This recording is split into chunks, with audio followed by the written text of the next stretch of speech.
Good evening. This is Christopher Chesterman with my very own special report on how I would use newspaper headlines at a college level U.S. history course. For this example, I've chosen the 1956 Montgomery Bus Boycott because of its significance in igniting the civil rights movement, as well as how that event mirrored many of the developments of the civil rights movement, both in scope and in process. Therefore, to begin, the first article I have discusses the monetary implications of the city of Montgomery. This article is about a month after the boycott started, and I will have students discuss the financial implications, as well as why it might take about a month for this report to be made, and why they would talk about money as the first major national headline regarding this event. The next article deals with arrests and indictments regarding the participation in the boycott, and I have students discuss why people would be indicted, why they would be arrested, what might happen to them, how the public would react, and if this would curb any of the boycotting activity. Then next comes the Montgomery line voiding segregation, or rather not having segregation on their bus lines anymore, and I would have students discuss the implications of that, why they might choose to do this before any federal court rulings or any statute changes that might happen, what possible reasons, what reasons does the article give, and go from there.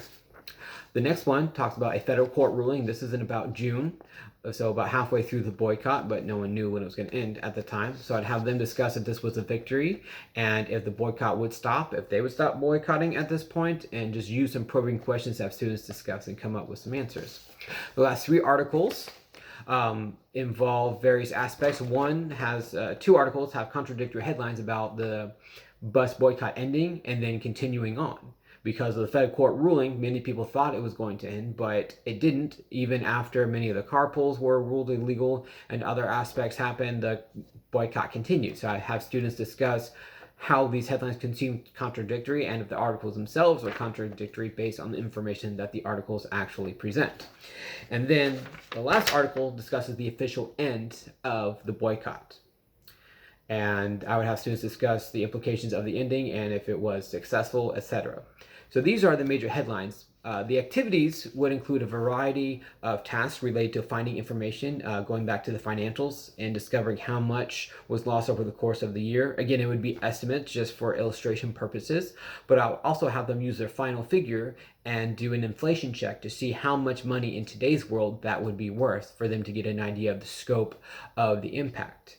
I would also have them analyze the information given and the degree of attention that these headlines might have given and why it might take so long for this information to be presented to the public. I would probably have them in a small group setting discussing answers to specific questions, and ideally I would have this open like a scrapbook or an actual set of newspaper articles that I would create on Publisher and create as more of a newsletter type situation.